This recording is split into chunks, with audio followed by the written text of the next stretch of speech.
Near the borders of a large forest, there once lived a woodcutter and his wife, who had 2 children, a boy named Hansel and his sister Gretel. The family was very poor and had little to live on, and once when there was a dreadful famine in the land, the woodcutter could not earn sufficient money to buy enough for the family to eat. One evening, after the children had gone to bed, the parents sat talking together about their troubles. The poor husband sighed and said to his wife, who was not the mother of his children, but their stepmother, "What will become of us? I cannot earn enough to support myself and you, much less the children.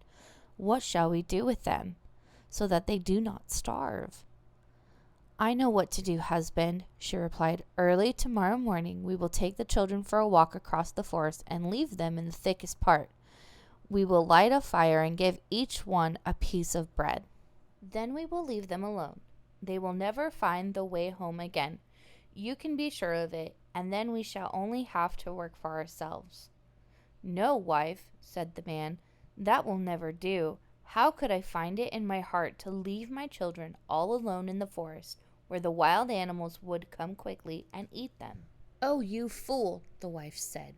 "If you refuse to do this, you know we will all 4 die of hunger. You may as well go out and cut the wood for our coffins." And after this, she let him have no peace until he agreed with her plan. That night, he could not sleep for hours, but lay thinking in sorrow about his children. The 2 children, who were too hungry to sleep, were also awake and heard all that their stepmother had said to their father. Poor little Gretel wept bitter tears as she listened, and she said to her brother, "What is going to happen to us, Hansel?" "Hush, Gretel," he whispered. "Don't be so unhappy. I know what we can do." Then they lay quiet, still, until their parents were asleep. As soon as the house was quiet, Hansel got up, put on his little vest, unfastened the door, and slipped out.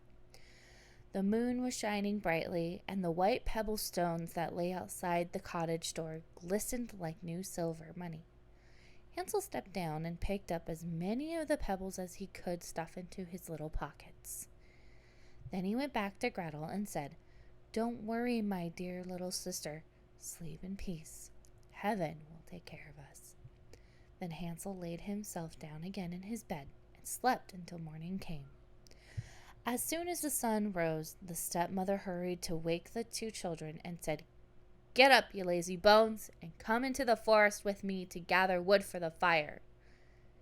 Then she gave them a piece of bread and said, "You must keep that to eat for your dinner, and don't quarrel over it or eat it too soon, for you will get nothing more." Gretel put both pieces of bread in her apron, because Hansel's pockets were already full of white pebbles. Then the stepmother led them into the forest. They had gone but a short distance when Hansel stopped and turned to look back at the house, and this he did again and again. At last his stepmother said, "Why do you keep staying behind and looking back so?" "Oh, mother," said the boy, "I can see my little white cat sitting on the roof of the house, and I am sure he is crying for me." "Nonsense," she replied. "That is not your cat. It is just the morning sun shining on the chimney." But Hansel had seen no cat. He had stayed behind each time to drop a white pebble from his pocket on the path as they walked along. When they reached a thick and dark part of the forest, their stepmother said, "Come, children, gather some wood, and I will make a fire to warm you, for it is very cold here." Hansel and Gretel did as they were told, and soon made quite a high heap of brushwood. Their stepmother lit the pile of wood, and it blazed up into a bright fire. Then the woman said to them, "Sit down, children, and rest, while I go find your father, who is cutting wood in the forest. When we have finished our work, we will come and fetch you." Hansel and Gretel sat by the fire, and when noon arrived, they each ate the bread that their stepmother had given them for their meal. From deep in the forest, they heard the sound of strokes of an axe. The children felt safe, for they believed that their father was chopping wood nearby. But it was not the sound of an axe they heard, it was only the sound of a branch that still hung on a withered tree and was moving up and down in the wind. Finally, after they had been sitting there a long time, the children began to grow tired. Their eyes began to close, and they soon fell fast asleep. When they awoke, it was dark night, and poor Gretel began to cry and said, "Oh, Hansel, now how shall we find our way out of the wood?" Hansel comforted his sister. "Don't be afraid," he said. "Let's just wait a little until the moon rises, and then we shall easily find our way home." Very soon the full moon rose, and Hansel took his little sister by the hand. The white pebbles which glittered like bright coins in the moonlight, and which Hansel had dropped as he walked into the forest, showed them the way. They walked all night long and did not reach their father's house until the break of day. They knocked at the door, and when their stepmother opened it, she exclaimed, "You naughty children, why have you stayed so long in the forest? We thought you were never coming back." But their father was overjoyed to see them, for it broke his heart to think that they had been left alone in the dark wood. Not long after this, there was another season of famine, and the children again heard their stepmother talking to their father at night after they were in bed. "The times are as bad as ever," she said. "We have just half a loaf of bread left, and when that is gone, we have no hope. The children must go away. We will take them deeper into the forest this time, and they will not be able to find their way home as they did before. It is the only way to save ourselves from starvation." But the husband felt heavy at heart, for he thought it was better to share his last morsel with his children. His wife would listen to nothing he said, and continued to scold and argue with him. And because he had given in to her the first time, he could not refuse to do so now. The children were awake and heard the conversation. So as soon as their parents were asleep, Hansel got up. He went out to go out and gather some more bright pebbles to drop as he walked, to mark the way home, but his stepmother had locked the door, and he could not open it. When he went back to his bed, he again told his little sister not to fret, but to go to sleep in peace, for he was sure they would be taken care of.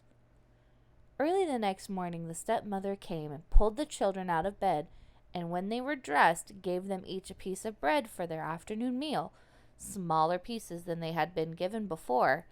Then they started on their way into the forest. As they walked, Hansel, who had the bread in his pocket, broke off little crumbs and stopped every now and then to drop one, turning around as if he were looking back at his home.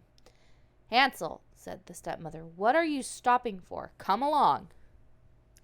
"I saw my pigeon sitting on the roof, and he wants to say goodbye to me," replied the boy. "Nonsense," she said. "That is not your pigeon. It is only the morning sun shining on the chimney." But Hansel did not look back any more. He simply dropped pieces of bread behind him as they walked through the wood. This time they went on until they reached the thickest and densest part of the forest, where they had never been before in all their lives. Again they gathered a great mound of brushwood, and the stepmother made a large fire. Then she said to them, "Stay here, children, and rest while I go help your father, who is cutting wood. When you feel tired, you can lie down and sleep for a while. We will come and fetch you in the evening when your father has finished his work." So the children remained alone. At midday, Gretel shared her piece of bread with Hansel, for he had scattered his own along the road as they walked. They slept for a while, and the evening passed, but no one came to fetch the poor children. When they woke, it was still quite dark, and poor little Gretel was afraid. But Hansel comforted her, and as he had done before, by telling her they needed only wait until the moon rose. "As you know, little sister," he said, "I have thrown the breadcrumbs all along the path we traveled, and they will easily show us the way back home." But when they went out of the thickest into the moonlight, they did not find any breadcrumbs, for the many birds that lived in the trees of the forest had eaten them all up.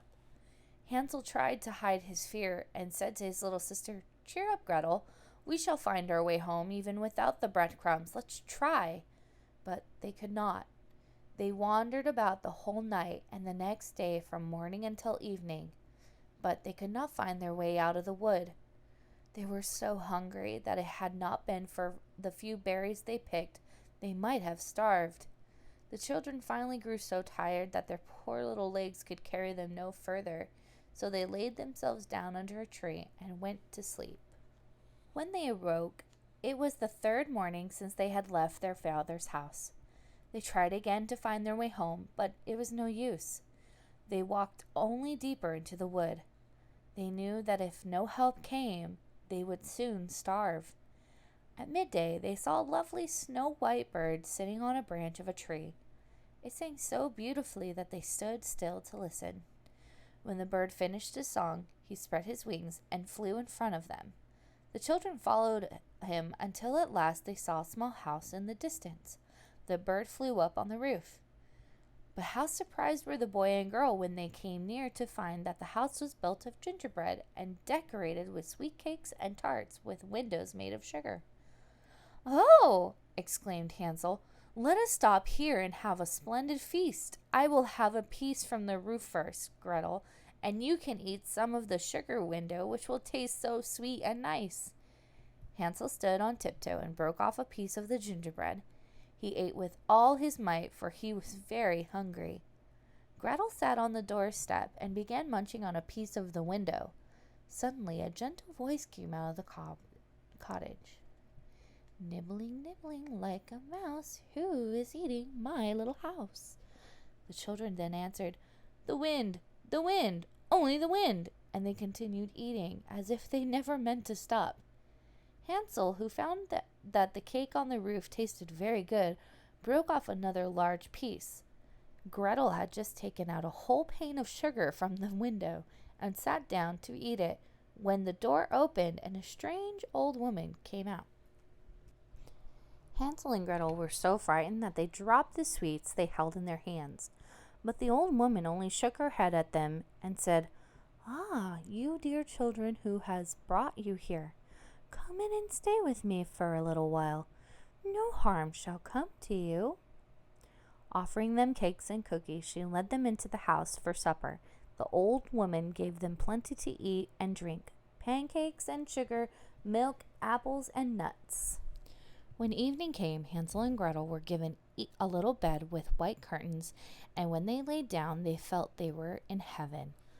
Although the old woman pretended to be friendly and kind, she was really a wicked witch who had built her house of gingerbread so that she could trap little children. Once they were in her power, she could feed them until they were fat. Then she would cook them for her dinner, which she called her great feast. Luckily, the witch had weak eyes and could not see very well, but she had a very sharp sense of smell, as wild animals have, and could easily tell when human beings were nearby. When Hansel and Gretel walked up to her cottage, she laughed to herself wickedly and said with a sneer, "I have them now. They shall not escape from me." The witch got up early in the morning before the children were awake. She stood by their beds, and when she saw how beautiful they looked in their sleep with their round rosy cheeks, she said to herself, "What dainty morsels they will be." Then she grabbed Hansel with her round hands, dragged him out of bed, led him to a little cage that had bars on the door, and locked him in. He could scream as much as he'd like, but she would pay no attention. Then she went to Gretel's bed, and shaking the girl until she awoke, cried, "Get up, you lazy bones, and fetch some water so I may cook something good for your brother, who is shut up in a cage outside until he gets nice and fat, and then I shall cook him and eat him." When Gretel heard this, she began to cry bitterly, but it was no use. She had to do just what the wicked witch told her to do. The best of everything was cooked for poor Hansel's breakfast. Gretel had nothing to eat but the shell of a crab. Every morning the old woman would go out to the little cage and say, "Hansel, stick out your finger so I can feel how fat you are." But Hansel, who knew how dim her eyes were, always stuck a bone through the bars of his cage, and the old witch, who could not see, thought it was his finger. Each time she felt how thin it was, she wondered why he did not ever get fat. As the weeks passed and Hansel seemed only to grow thinner, the witch became very impatient until she could not wait any longer. "Go, Gretel," she cried to the little girl. "Hurry and fetch some water. Hansel may be fat or lean, I don't care. Tomorrow morning I will cook him and have my feast." Oh, how the poor little sister cried as she drew the water from the well. And as the tears rolled down her cheeks, she said, "It would have been better to be eaten by wild animals or to have starved to death in the wood. Then at least we would have died together." "Stop your crying," said the old witch. "It is not of the least use. No one will come to help you." Early the next morning, Gretel was forced to fill the great pot with water and hang it over the fire to boil. When this was done, the old woman said, "We will bake some bread first. I have made the oven hot and the dough is already kneaded." Then she pulled poor little Gretel close to the oven door where the flames were burning fiercely. "Creep in there," she said, "and see if it's hot enough to bake the bread." If Gretel had obeyed her, she would have shut the poor child in and baked her for dinner instead of boiling Hansel.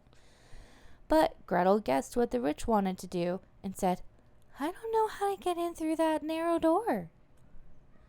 "Stupid goose," said the witch. "Why, the oven door is quite large enough for even me. Just look, I could get in myself." She stepped forward and pretended to put her head in the oven. Just then, Gretel gave her a push that sent the old witch right into the oven. Then she shut the iron door and fastened the bolt. Oh, how the old witch did howl. It was quite horrible to hear her. But Gretel ran away and left the witch to burn in the oven, just as the witch had left many poor children to burn there before. Gretel ran as fast as she could to Hansel, opened the door of his cage, and cried, "Hansel, Hansel, we're free! The old witch is dead!" Hansel rushed out like a bird flying out of its cage when the door is left open. The children were so happy that they ran into each other's arms, kissed each other, and danced about with joy. And now there was nothing more to be afraid of. The children went back into the witch's house, and looking around, they saw an old oak chest, which they opened. It was full of pearls and precious stones. "These are better than pebbles," said Hansel, as he filled his pockets until they could hold no more. "I will carry some home too," said Gretel.